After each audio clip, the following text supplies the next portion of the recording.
Mr. President, great to see you. Thank you very much, John. You literally just finished the press conference with President Putin moments ago. A lot came up. You were very strong at the end of that press conference. You said, where are the servers? What about what Peter Strzok said? Where are the 33,000 emails? And there was this mystery answer that I think surprised a lot of people by the president of Russia as it relates to the Mueller investigation. That's right. Well, first of all, he said there was no collusion whatsoever. I guess he said as strongly as you can say it, they have no information on Trump. It was an interesting statement, too. You know, many years ago when I was there, what was it, 13, 14, a long time ago, he said there were many, many business people there. In all fairness, I was a very successful businessman, but I was one of a lot of people. And one thing you know, if they had it, it would have been out. He said it was nonsense. He said it's nonsense, is right. And he also said there's absolutely no collusion, which you know, and everybody that watches your show knows. And I think most of the country knows, and Tucker standing right over there definitely knows, because he gets it. He's one of the people that get it. But I'll tell you that I thought it was a really amazing time. Not about that. I think it's a shame. We're talking about nuclear proliferation. We're talking about Syria and humanitarian aid. We're talking about all of these different things, and we get questions on the witch hunt. And I don't think the people out in the country buy it, but the reporters like to give it a shot. I thought that President Putin was very, very strong. Let's talk about how the day went. You actually used the term 4 hours ago that changed, right, talking about the relationship. Right.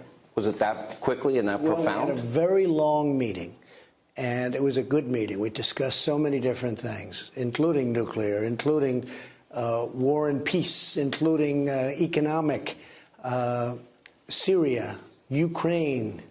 We discussed many, many things. And at the end of a long period of time, I mean, it was really a long, it was just the two of us and interpreters.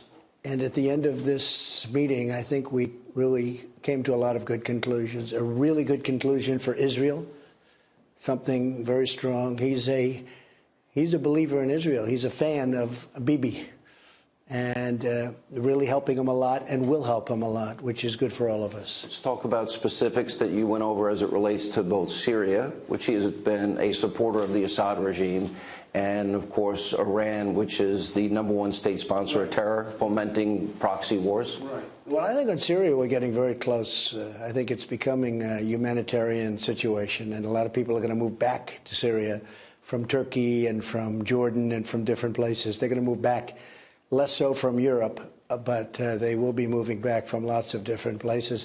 So I really think we're not very far apart on Syria. I do think that on Iran, he probably would have liked to keep the deal in place, because that's good for Russia. You know, they do business with, it's good for a lot of the countries that do business with Iran, but it's not good for this country, and it's ultimately not good for the world. And if you look at what's happening, Iran is falling apart. They have riots in all their cities. The inflation is rampant and going through the roof. And not that you want to hurt anybody, but that regime, we would let the people know that we are behind them 100%. But they're having big protests all over the country, probably as big as they've ever had before. And that all happened since I terminated that deal.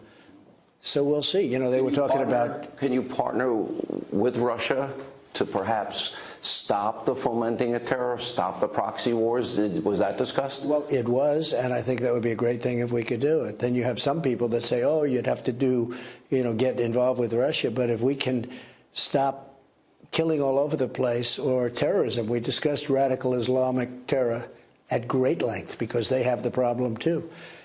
We discussed ISIS, and as you know, we've pretty much eradicated ISIS in the Middle East, and we've done a very strong job. He acknowledged that. But we discussed ISIS and the threat of ISIS, and basically the threat of terrorism. Yeah. Let me go to the issue of nuclear proliferation. 2021, the START Treaty would need to be extended, and also the INF as it relates to, and he did bring up the idea of missile defense.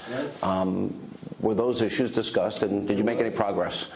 Well, I think we're at the very beginning. It's a very important issues. To me, the most important issue is the nuclear issue, because I know President Obama said global warming is our biggest problem, and I would say that no, it's nuclear warming is our biggest problem by a factor of about 5 million.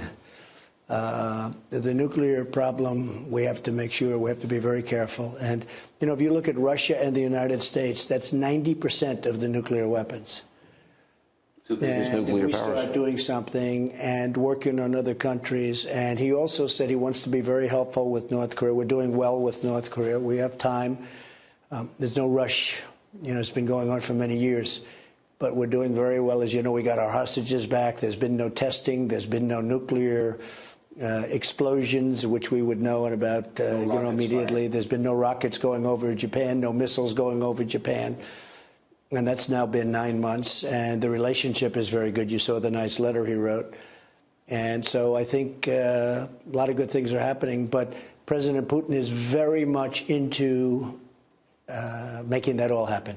A lot of people in the lead up to this, obviously, you met with our NATO allies, yes. And America pays 70 cents of every dollar, and a lot of people have not lived up to their commitment as it relates to that. And also, interestingly, because a big part of NATO's mission is to prevent any hostility from Russia, and yet Angela Merkel is willing to import billions of dollars worth of their energy up to 70%, which I would argue would make them vulnerable. And she's paying Russia billions of dollars. Now, that's her choice. I mean, if she's going to do it, but it's a little tough when you're in NATO and you do that. I will say that I was amazed at the media because, honestly, I was there for a day and a half, and it started right when I got there, and I was very respectful, but I told people it's unfair. The United States could be paying for 91%, okay? Could be. So the minimum is 70%, but it's probably 91%. So we're paying for 91% of the cost of keeping Europe safe. On top of that, the European Union takes total advantage of us with tariffs and with trade barriers. But they kill us on trade. We lost $151 billion last year. So they beat us on trade, and we defend them for essentially nothing. And I said, it's not going to be that way anymore. You got to pay up. You got to pay more. Secretary General gave you the credit. He gave me all of the credit. Last year, they raised $44 billion more, only because more additional. And he said it was only because of President Trump. So I figured I'd wake up the next day and read these wonderful stories. And by the way, I got along great. Did you really believe that the media would do that? I actually thought, finally, I'm going to have a great story. Okay, foreign relations. I'm going to have a great story. And instead of saying that I raised 44 billion, not million, 44 billion last year for NATO, I raised, could be over $100 billion this year and into the future. They said that I treated the heads of other nations rough. And I didn't. I actually have great relationships with them.